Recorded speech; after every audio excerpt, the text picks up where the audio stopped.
The following broadcast is brought to you by the iGolf Sports Network. Golf Talk Live is sponsored by the iGolf Sports Network and Golf Tips Magazine. Here's Andrew to tell you more about our sponsors. iGolf Sports is a live stream broadcast and media production company providing quality programming designed to attract the golfing enthusiast.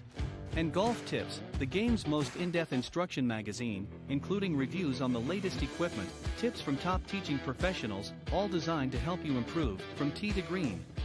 Welcome to Golf Talk Live with your host, Ted Odorico. Join Ted each week as he speaks with some of the best in golf. This week's special guest will join us a bit later. But first up is another great discussion on Coach's Corner. So let's introduce tonight's Coach's Corner panel. All right, welcome back, everybody. My special guest this evening is an industry leader and the president CEO of National Golf Foundation. Here's a little bit more about tonight's featured guest. Greg is currently the president and CEO, as I mentioned, of the National Golf Foundation, ascending to the role in 2024, succeeding longtime leader Joe Betitz. After 4 decades of running the 89-year organization that's best known as a golf's official information resource, objectively measuring and reporting the industry's vital signs to golf business leaders.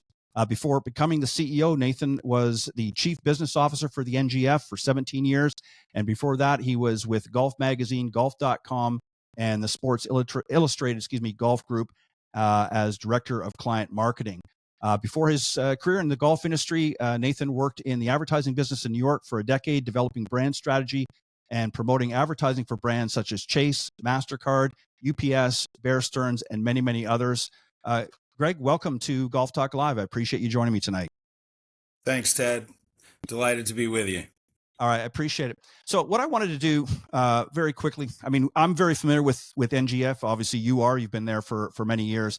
But for the viewers that are going to be tuning in tonight, maybe you could just kind of give a little bit of an overview of what the National Golf Foundation is, sort of how it came about, and really sort of how it's impacted the industry on so many levels. Thanks, Ted. Of course, happy to do that. So the NGF is actually more than meets the eye, but the way that most people know us is as the official reporter on the state of the golf industry. In a way, we are the reporter on the golf economy's vital signs. Right. And that part of our business is a 501c6 trade association. So you could say that we are the trade association for every golf-related business. And then underneath that, we have a wholly owned subsidiary, NGFC, where we do quite a bit of private research, marketing, and consulting work for some of the leading companies and organizations in golf. So if you're a golf crazy lunatic like me, you're a very lucky person to spend your life doing this. A little bit on the history, since you asked. So 1936. So Wow. in the 1920s, NGF's co-founders, two brothers from Chicago, Herb and Joe Graffis. First, a little bit on Herb. So Herb, if you think about all the amazing journalists that have ever penned a word on golf, like Herbert Warren Wind, so many more that are etched in the history of golf. Herb Graffis was the first journalist inducted into the World Golf Hall of Fame in 1977, partially because he founded the Golf Writers Association, he helped found the Superintendents Association, and he founded the NGF. Now, why did he do that? Well, he and his brother had the vision in the 1920s when golf was purely a private game in America. Right. Like you think about the Gilded Age and the Vanderbilts and J. Pierpont Morgan, who started all the Golden Age clubs. Yeah. They looked at golf and they said, you know what, this is going to be big business in America. Golf is going to be part of the American dream. And because, you could think about people that, who have vision for things and they're just yapping. Right. But these guys are journalists. So they actually had the means and the platform to promote the game. Right. And so they created the first national publication for the trade called Golfdom. There's still a magazine called Golfdom. It's not the same thing, but right. Golfdom was founded in 1927. about 300,000 circ for people who worked in golf. Mm-hmm. And then in 1933, they founded a publication called Golfing, which was the first national publication for golfers, like to help people understand how to play and everything about it to promote it. So the NGF was formed coming out of the Great Depression because, using round numbers, Ted, if you had 5,000 golf courses in America going into the Great Depression, nobody knew exactly how many were still left coming out. Right. And guess what? There was no Worldwide Golf or PGA Tour Superstore back then. Right. Everything was sold at the golf course. Right. So the golf companies needed to know, club and ball companies needed to know where they could sell their products. Mm-hmm. So one of the first jobs the NGF, Herb and Joe ever did was to inventory the nation's golf courses. And that, of course, is still something that the NGF does to this day. And that has huge impacts on how we see the supply side of the golf economy and how we track it. So the NGF has evolved over time to be many things. And so there's quite a series of evolutions between when Herb and Joe started the organization and where we are today with what I described, trade association for every golf related business. And we're the leading private research consulting marketing firm for the industry. Wow. And so, I mean, you're providing a myriad of information to a lot of different areas of the golf industry, not just, as you said, for the golf courses or clubs, but to the businesses, companies like TaylorMade, Titleist, you name it. They're looking at that information as well, and those statistics to basically decide where the industry is shifting, where it's obviously they know where it's come from, but where is it moving in future? So it brings me to this next question. When you sort of touched on this, when you look at golf's narrative and perceptions, how have they changed, and how has participation evolved in the last several years? How is the industry moving, and where is it going? It's really an incredibly dynamic time in golf, Ted, and I can be the master of obvious at times if necessary. I've been here 18 years. I do a lot of public speaking, and there's a phrase that I'll use generally, which is golf moves glacially. Yeah. But in certain ways, the curve has really steepened in terms of how participation has changed over the past 10 years. And really that has to do with the introduction and flourishing of off-course forms of golf. Right. So if you think now, let's see, I'll throw the first of what I'm sure will be many statistics out today. Total off-course participation is about 36 million. Wow. Now, so in 2022, that's the first year that off-course passed on-course. And as long as they continue to build more and more facilities, and this is the way that NGF draws the line, facilities where you can hit a real ball with a real club with a full swing. Mm-hmm. Now, why does the NGF care? That it's not putting necessarily, or we measure putt, we measure golf participation in video games, but that 36 million number has to do with a real ball, real club, full swing, because if you do that, you can get golf's drug. And golf's drug, Joe Bettis gets the credit for shot euphoria. Right. Because shot euphoria, that's what everybody needs in order to get hooked on this game. So back to off course. So the three ways that contribute to that 36 million are golf entertainment like Topgolf. Sure. Driving range, whether it's traditional driving range or gamified range, like Top Tracer range, TrackMan range, in range, or screen golf. Sure. So, those three ways to participate in this game are just growing like crazy. And so that does a couple of things. First of all, it puts a club in people's hands. There isn't a sport, activity, game in the world that wouldn't absolutely give their left pinky toe, if a game had a pinky toe, wouldn't give that to have 36 million people doing an activity that could be an on-ramp to that, traditional game, green grass. So the off course and the different ways that people participate in that, it's very different. It has a different look. It has a different feel. It's less serious. It's fewer orthodoxies. It's all about fun. Yep. This is fantastic for our game, and it's really changed the image. And then the other major influence that we've tracked in terms of how golf's image has changed has to do with social media.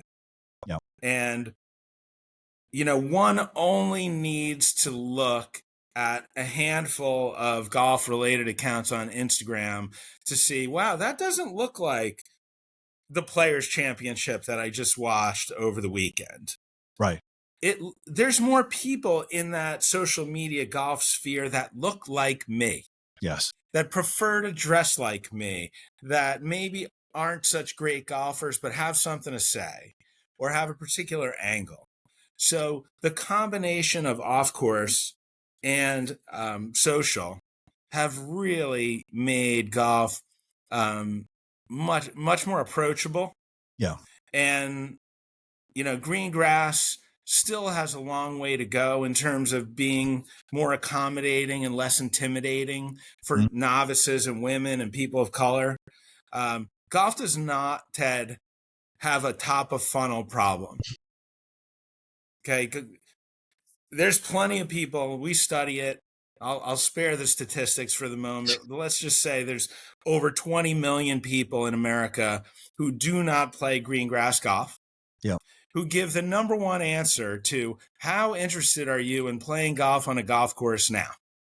22 million people give the number one answer. Very interested. Doesn't mean they'll act on it necessarily, but green grass golf has tons of prospects. And so that's why I bring that up, because any business that has tons of prospects and has these barriers to someone being able to get, you and I love this game. It's given us so much. It's given us careers. Right. Look at that. Not aside from all the fun and the camaraderie and the health and the outdoors, everything that this game means to us, it's opening up. When you look at it, it's interesting that you say that, because one of the biggest or more common comments, if you will, that I've heard over the years as an instructor, I've been teaching now for over 32 years. And a lot of people that have never played before said to me, Ted, one of the things I always equated golf with is what I saw on TV. I never knew there was this other, aspect of the game, much like you're talking with social media and obviously the non-traditional avenues or access points like a Topgolf and the myriad of others that have been sprouting out over the last few years. And you mentioned something very interesting when you talked about demographics. We just went through a pandemic a few years ago. A lot of people never picked up a golf club in their life, suddenly found an opportunity just to get out of the house and find something to do, were introduced to the game. How has that helped?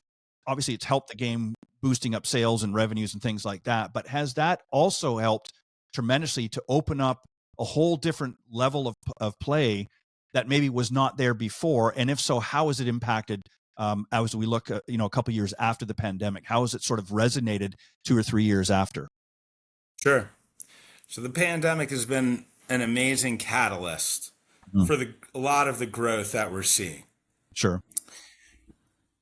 It's amazing what happens when your game ends up being essentially, for a period of time, the only outdoor recreation activity that is acceptable, let's say.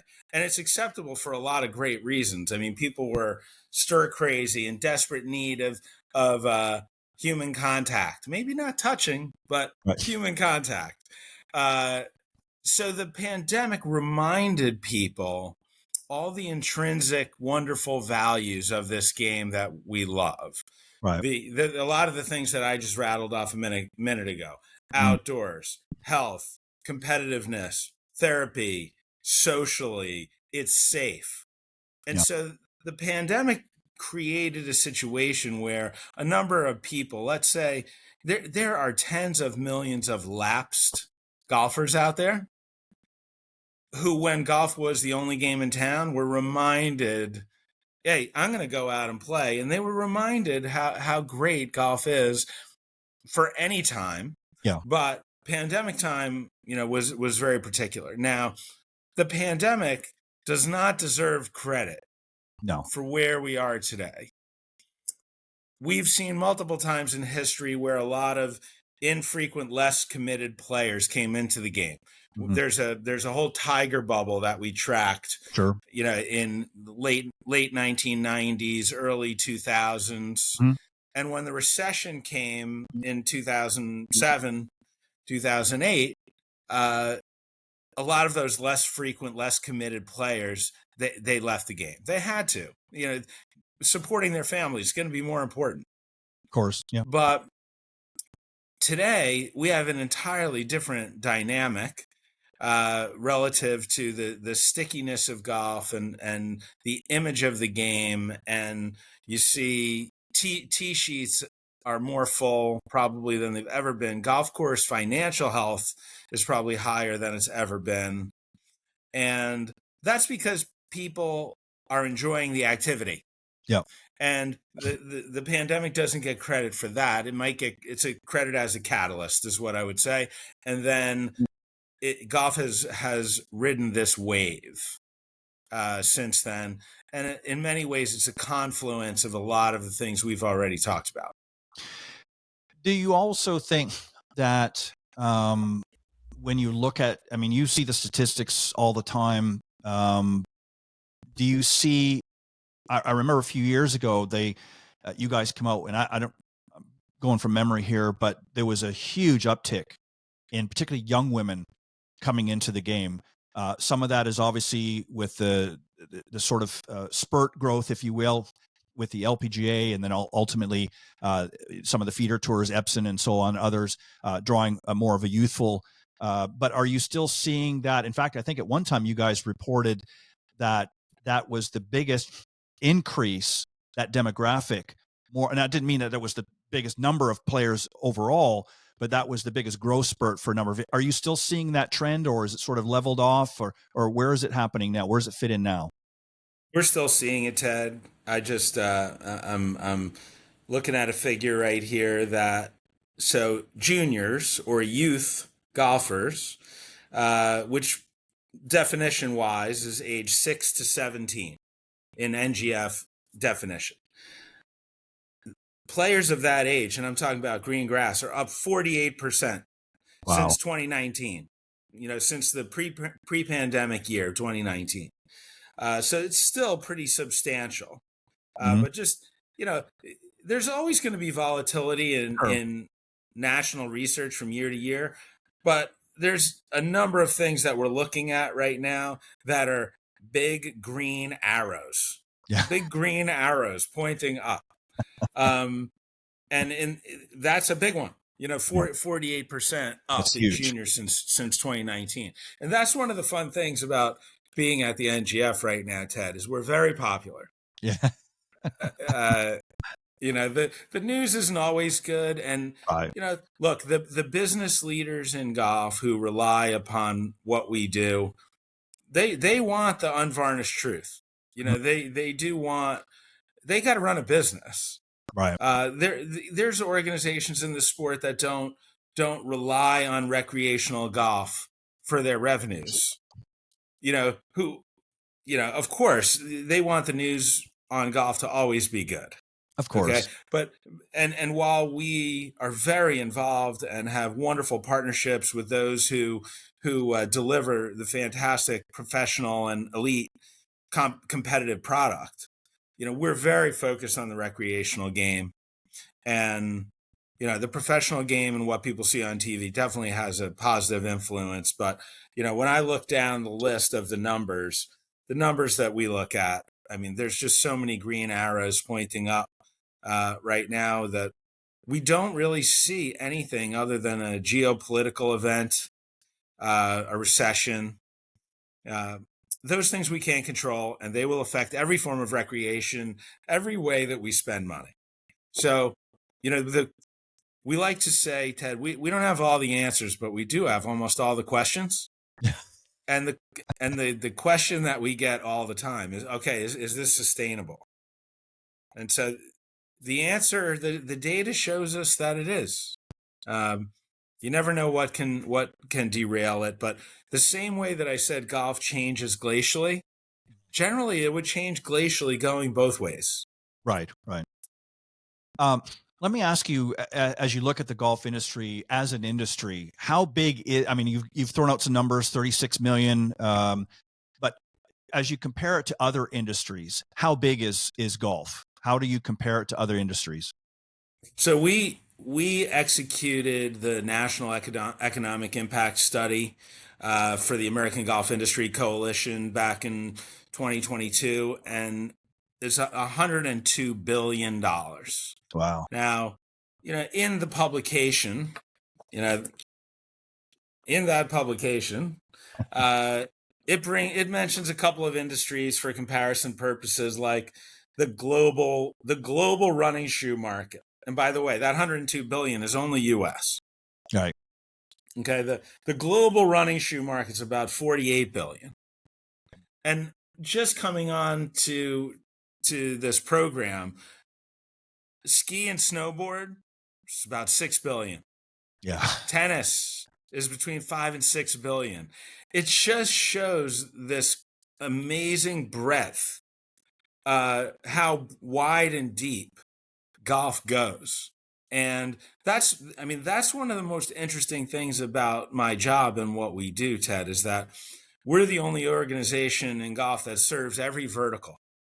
And only when I joined NGF 18 years ago did I have any real understanding. It's like, okay, that means chemical companies, mowing companies, irrigation, golf cars, utility vehicles, the batteries that go in golf cars, software that runs golf courses or retail stores, golf course owners and operators, of course, the sexy stuff like clubs and balls and shoes and apparel. So there are so many different categories, and we're 25 employees in Jupiter, Florida, and we got to figure out how to have data that serves the business leaders in all these categories. And that's one of the toughest things that we have to do as an organization, is figure out, all right, what are we going to study that serves the greater good of the golf business economy, that $102 billion industry. So it's funny, we're like a $7 million organization supporting $102 billion Yeah. industry. So That's pretty good. That's good. Let me ask you something, Greg. Just going back to demographics for a second. We talked briefly about sort of the influx of young women, particularly, and obviously older women are coming back to the game, or some coming in for the first time, maybe because their partner or spouse has been playing and they want to, feel like they're participating in something together. But what about some of the traditional demographics, like the African American community and some of the less represented? Are you seeing those numbers starting to uptick? Maybe obviously not as well as some of the others right now, but have you noticed that generally moving in that green arrow direction as well? And what are some of the hurdles that the industry still needs to sort of smoothen out in order to even open that up further? What are your thoughts here? Sure. Well, first of all, we're at the high watermark in measured history for the percent of greengrass golfers represented by women. Yep. And the percent of greengrass golfers represented by people of color. Okay.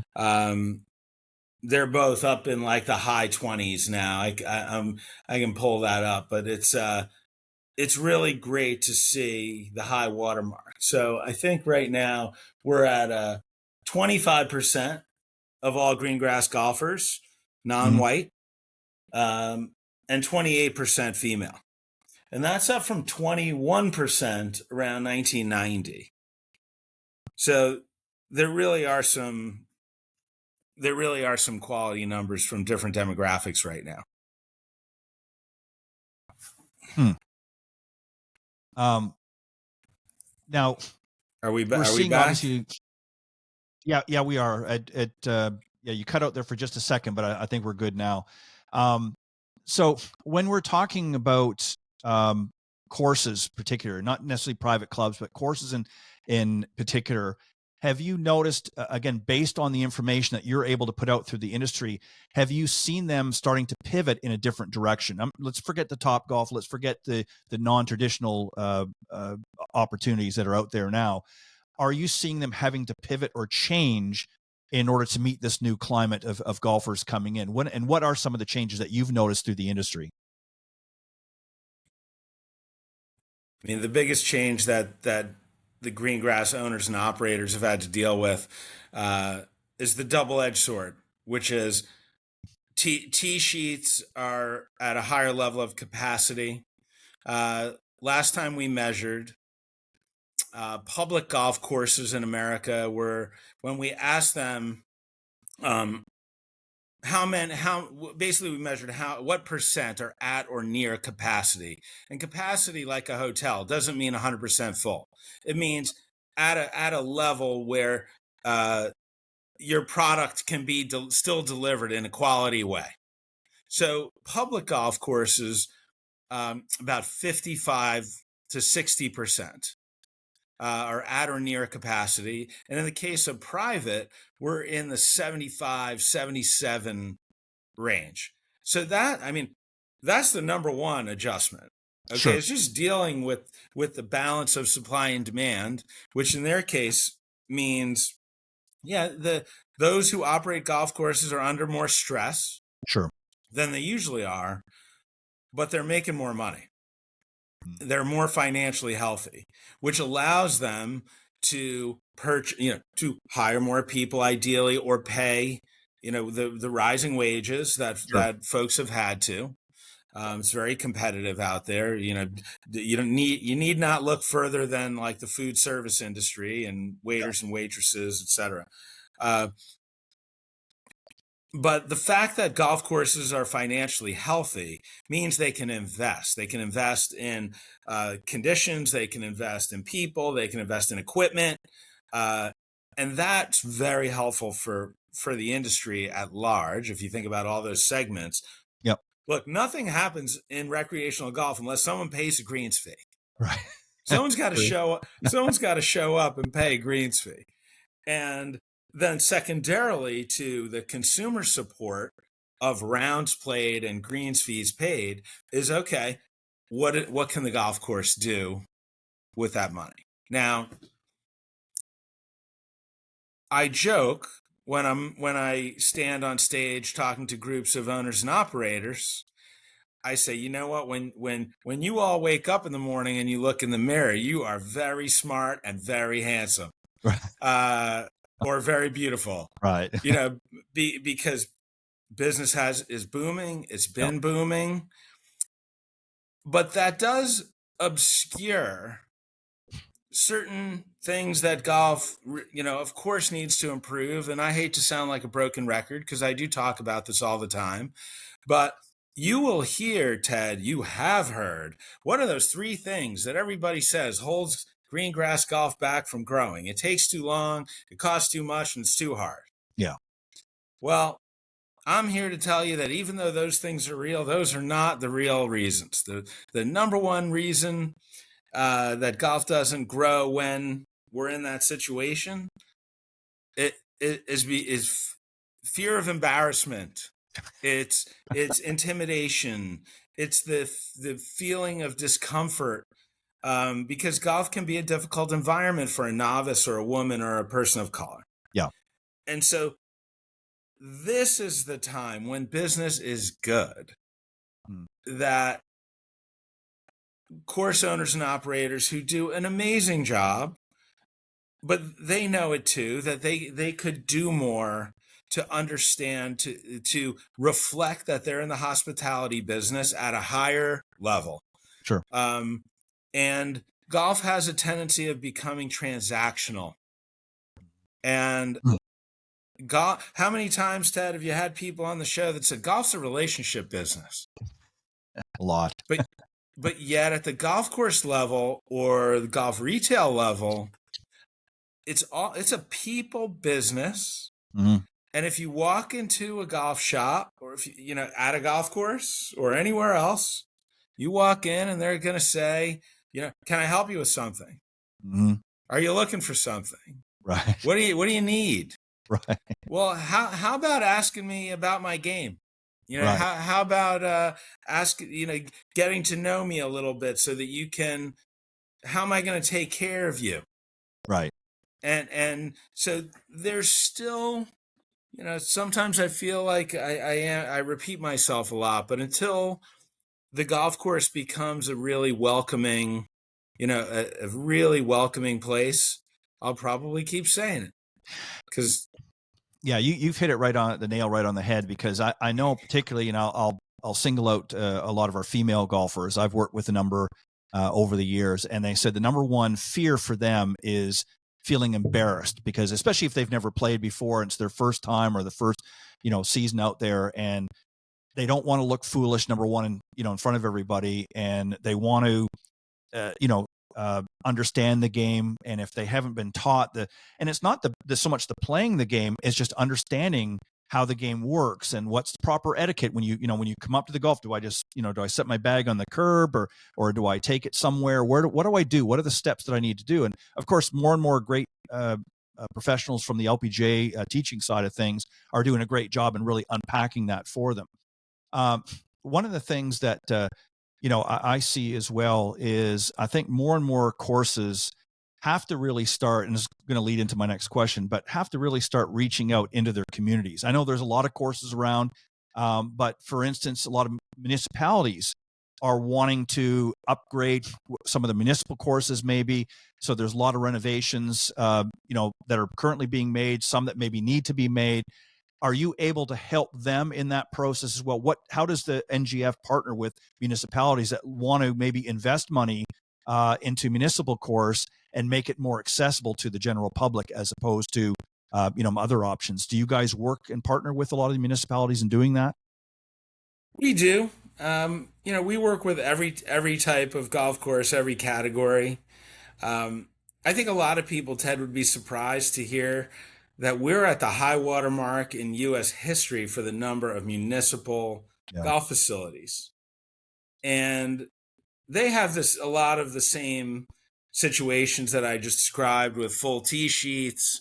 And, it's more difficult to keep courses in shape when you have that amount of play.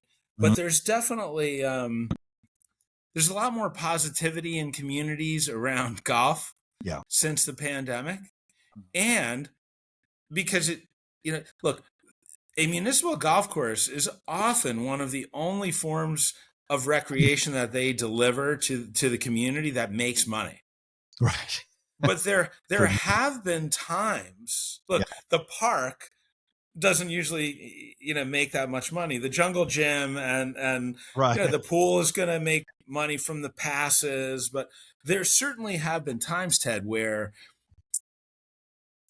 communities and the municipal enterprise fund has had to support and subsidize the golf course. That's less likely to be the case right now. And it's such an important, as the world gets tighter and tighter, more people in urban areas, golf courses remain a really important oasis of green space and a place for community and recreation and making money. And so we've been doing private consulting, NGFC. We've been doing private consulting for municipalities and been the clear leader in that space for decades. Yeah. But it's not the only, that's one category that we work in. And we literally wrote the book on how to build a municipal golf course and how to operate one. Yeah. And that's really, that's again, a great point that you bring up, because I've had a group on a while ago. Two of them were attorneys that work in that field that help with golf course development, and the other one was somebody that's been in the golf business for years. And they said the number one problem that they see with a lot of the new golf developments, and this is going back a few years now, but they said that they sort of rush through the process. In other words, they're focusing so much, especially if it's a golf community where you've got housing projects going on, you've got all kinds of things. They put this beautiful golf course in there, but they don't really factor in some of the other aspects, and ultimately end up losing money, and it becomes more of a money pit than really a revenue generator. And a lot of it's just, again, wishful thinking on the developer's part. Let's throw a big golf course or two in this huge development, and it's really becomes more about the house sales and not so much about really providing a great service. So sometimes these municipal courses that have been around for years, or some of them that are popping up now. I know in Atlanta, I know Bobby Jones Links has worked on one I'm sure you're very familiar with. I had them on actually not too long ago talking about, that's one of the other reasons I want to bring that up. They're very, very proud of that particular project and excited about that. And I think you're starting to see more and more municipalities. I want to give you, before we move into giving you an opportunity to talk about the future of the game, I want to give you a few moments to talk about Joe Bettis. As I understand, he was a mentor of yours. Obviously, you moved into his position. And I just want you to maybe share some things. What were some important lessons that you learned while you were working alongside Joe for many years? Joe is, I couldn't ask for a better mentor. Joe's been absolutely amazing. I've so many funny stories, like from when I was interviewing with him. And it's so interesting to think back to those conversations as you spend 18 years really closely working with someone, to spend 18 years and think back to those moments of that character. And character is a great word. Joe Bettis, I like to say, is a unicorn. See, of course, he's Dr. Bettis. He has a PhD. Mm-hmm. He's really a brilliant man. And just the fact with the unicorn status is that most people who have that kind of intellect to be able to do what he did here at the NGF for 40 years, and his handle on statistics and human nature and psychology, is he's a great speaker. He's a good salesman. Yep. He's highly ethical. He's a great friend. So it's like, you don't always see that total package. So, learning from, basically, Ted, I've been getting paid for 18 years to get an education from Joe Bettis. and look, now it's my job to pay that back.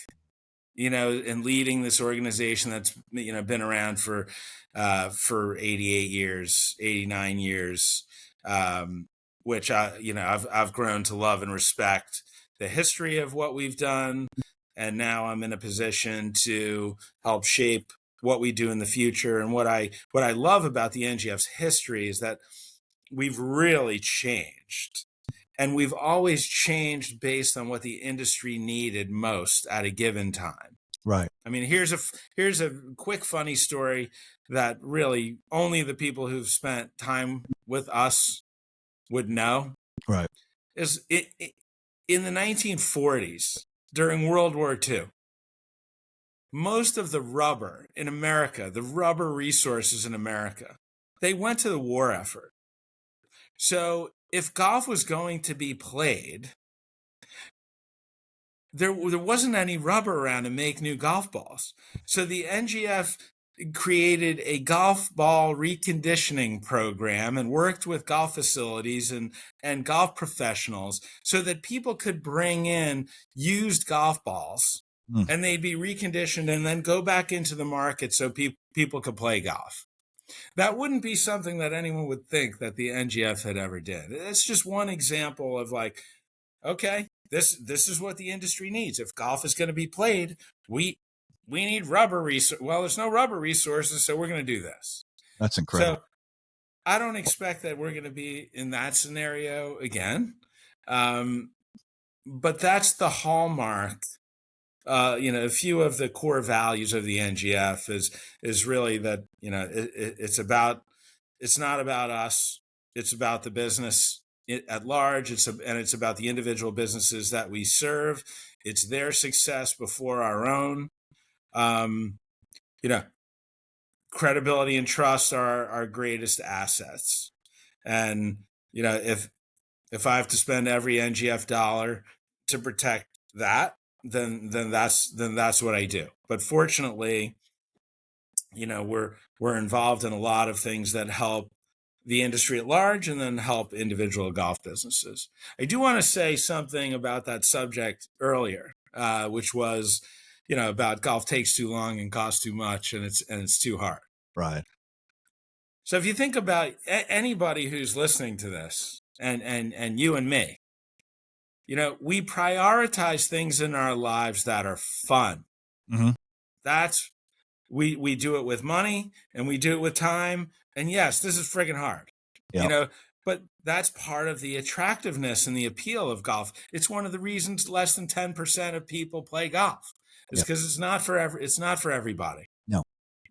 But that's where, I'm preempting your question about the future, but that's the future. The future is that more and more people understand that golf is about fun. Yeah.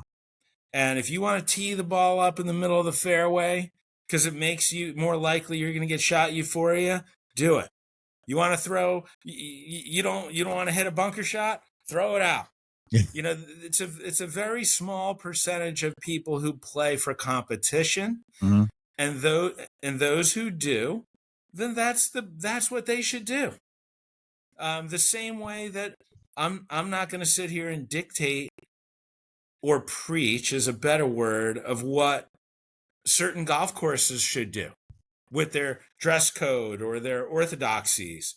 What golf is a variety of different products served up. So Seminole, 8 miles down US 1 from here, do they need to change significantly? Probably not. They can deliver the traditional golf experience because that's what the people want. Right. But if you're at another type of golf course, a public golf course of different varieties, you can create your own flavor of fun.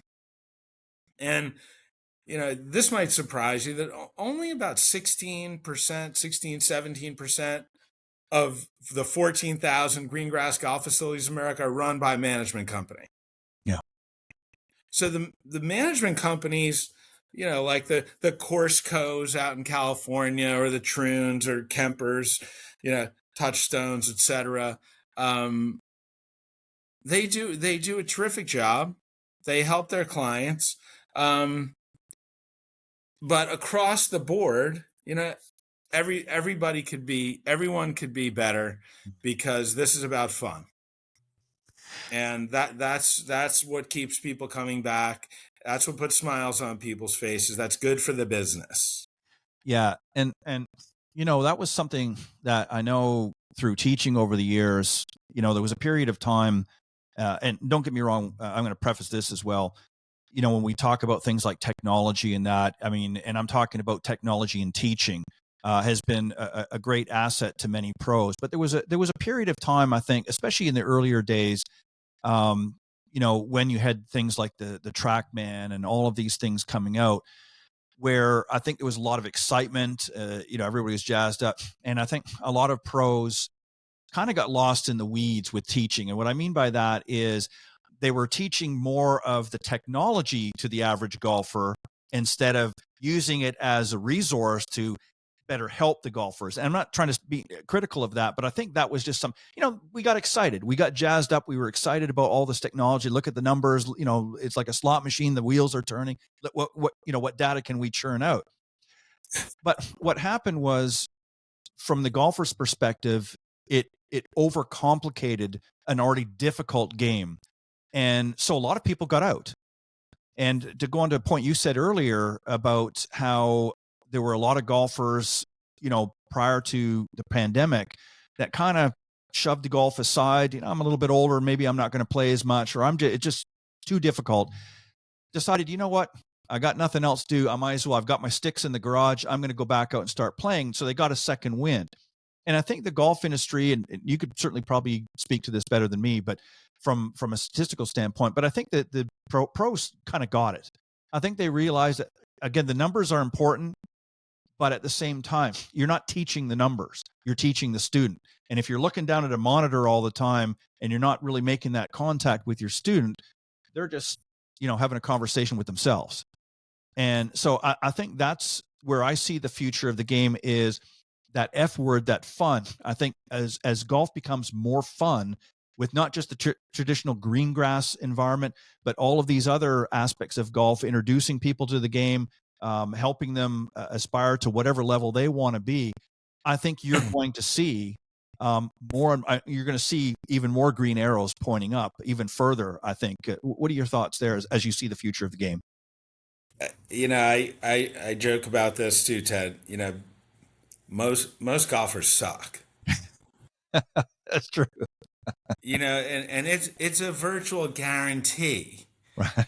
That's the big myth, is that, people who don't play or people who play a little bit, a lot of folks get in their head that golfers are good. Yeah. And we say that we play golf in spite of our ability, not because of it. Mm-hmm. And look, is it more fun to play good golf? You bet it is. Of course. Is it more fun to get shot euphoria more often? Absolutely. And I like what you said. I think there's certainly a place for data-driven instruction. Yeah. Golf Tech, for example, has really pioneered that, done a terrific job to take the mythical voodoo, sort of, and break it down into certain numbers. Yeah. But at the same time, golf is an athletic move. Yeah. And it's really, about teaching people how to move their body in certain ways, and see if you can find, oh, okay, that's the right way to move your body. And can you repeat that a bunch of times? It's such a magical game. I'm so in love with it. I don't see that ever changing. I was out playing today. I hit some wonderful shots, and then coming down the stretch, I just lost it and just started it, hitting the ball all over the place. I didn't enjoy that much, but the camaraderie, the outdoors, testing yourself, it's never ending. The mystery that you cannot unravel. It's funny. I used to talk to some of my fellow pros when I first started doing these broadcasts 13 years ago. And, we used to joke around and said, if you want to play a lot of golf, don't get in the golf business, meaning from a teaching standpoint, because once your dance card starts getting filled up, you never have time to play yourself. And I know so many pros. I remember one young gentleman, and I'll make it brief, but, when he first started playing or started teaching rather, he said, I'm playing about 4 or 5 rounds a week. And he said, I'm just having a great time. I just love the game, working on my game. And I had him on the program for a special segment. I guess it was about 1.5 years later, and he was really starting to develop.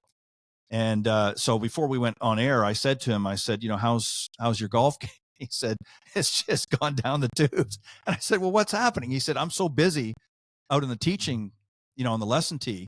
He said, I don't have time to play anymore. He said, I used to play, 4 or 5 times a week. He said, I'm lucky if I get out a couple of times a month for himself.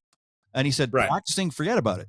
So, he said, but now, again, he's busy and he's doing other things, but still teaching, of course. But, again, this is sort of a joke that we've had in the industry for a long time. And I imagine it's similar for you too.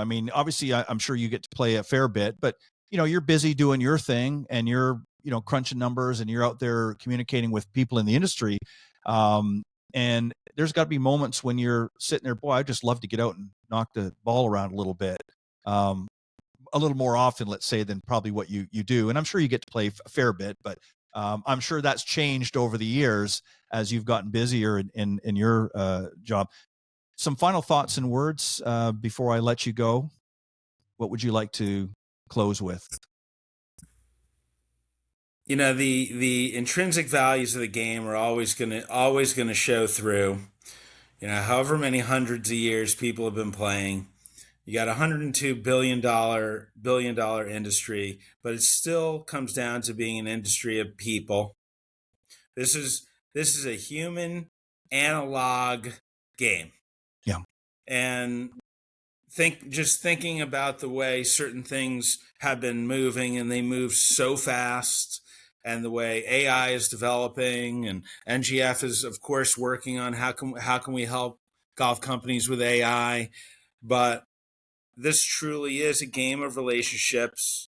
It's an analog game. It's a way to escape, to get your therapy, to get your head in a different place, to be social, um, and making the game more approachable, accessible, less intimidating, remove some of the orthodoxies that make it an intimidating game, really are the very simple keys to this industry.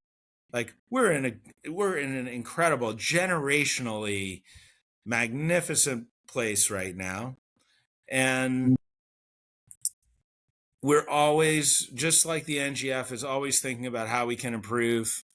And I know that most of our brothers and sisters and the fellowship of people who work in this game, what an incredible business where it's really all held together by the fabric of something that's built on authenticity and genuineness.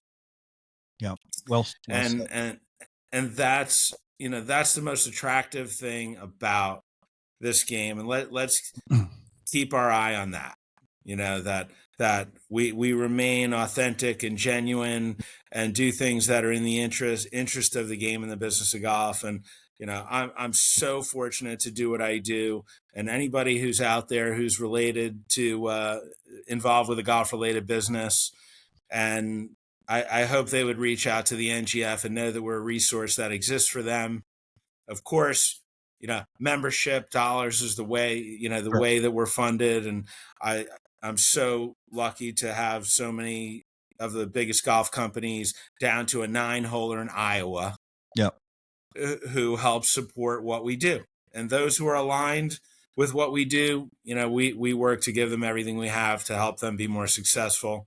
And, I'm a resource for them, a resource for the industry, and one of the luckiest people on earth. And because of what I do. And by the way, this office that I sit in, yes, Joe Bennett sat in here, but before that it was Tiger's office. Oh, okay. And before that it was Greg Norman's office. Wow. So, sometimes I have to pinch myself, as someone who loves the game this much, Right. that, this is what I do. I get to help golf companies. And so I thank you for, allowing me to be here to share what we do, and a little bit about the industry that we look after and promote and help every day. I couldn't have said it better myself. If people want to go and get more information about the NGF, is there a website that they can go if you want to give them that information as well? And then we'll wrap up. Absolutely. And it's pretty simple. ngf.org. Is where someone would find us, and we're here in Jupiter, Florida, and we're a real business with with real people, not a remote business. Right. And come visit.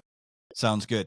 I'm going to get you to just hold on for a second as I wrap up, and then I will let you go. So I'll be just wrapping up here in just a moment. So. But I appreciate you coming on and spending time with myself and my audience. And I look forward to having you come back and join me again in a future show. But let me just wrap up and I'll be right with you. All right. That was my very special guest, Greg Nathan from the NGF, joining me here as my featured guest of the evening. I also want to give a special thanks to the Coach's Corner panel, to Jim Endicott and Pete Buchanan for joining me on tonight's broadcast. And also a special thanks to our travel segment guests, co-host and travel expert Robert Kaufman and Jake Browning Perry from Golf Breaks by PGA Tour. Thanks, guys, for coming in and some insightful tips on where to go and have some fun out there golfing. But thanks to everybody. Don't forget to tune in each and every week here on the Riverside.fm platform. I'll also be uploading all this segment up onto the iGolf Sports YouTube channel, as well as Spotify and Spreaker.com. The audio version will be going that and to all of the podcast platforms that you listen to your audio podcasts as well. So, but thank you everybody for joining me this week. I will see you next Thursday with some more great guests and another Coach's Corner panel. God bless everybody and have a great rest of your week. Bye-bye.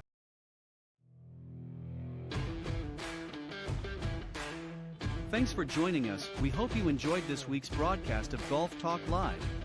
We'd like to thank this week's Coach's Corner panel, and a special thank you to tonight's guest. Remember to join Ted every Thursday from 6 to 8 p.m. Central on Golf Talk Live. And be sure to follow Ted on Facebook, Twitter, and Instagram.